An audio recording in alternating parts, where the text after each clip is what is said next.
মেদিনীপুর জেলার কাথি শহরের শৌলা রাস্তায় বিধ্বংসী আগুন নেভাতে দমকলের দুটি ইঞ্জিন আসে ঘটনাস্থলে।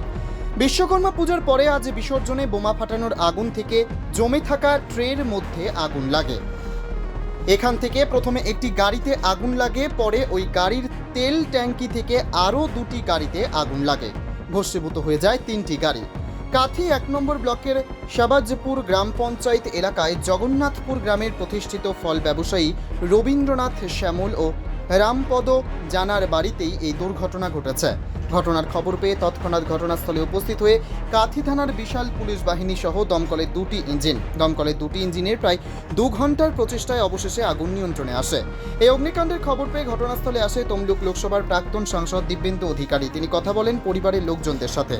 যখন আসে দেখি আগুন জ্বলছে, ঠাকুর যে বিসর্জন করতে গেছিল সেখান থেকে আগুন পড়ে গিয়ে ক্যারেট ছিল, ক্যারেট লেগে তারপরে গাড়ি নিয়ে কখানা গাড়ি ক্ষতি হয়েছে?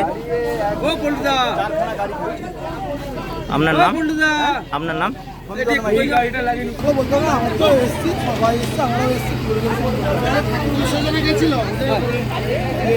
হাবলি গমের আগুন এসে পড়ে গেছে, ভাঙা ক্যারেটগুলো জমা ছিল এখানে। বাড়িতে আগুন লেগেছে? না না, বাড়িতে লাগেনি এ পর্যন্ত। কটি গাড়িতে লেগেছে? 3টা গাড়ি। আপনার নাম? আমার বাড়ি আমার রামমোহন জানা। আচ্ছা।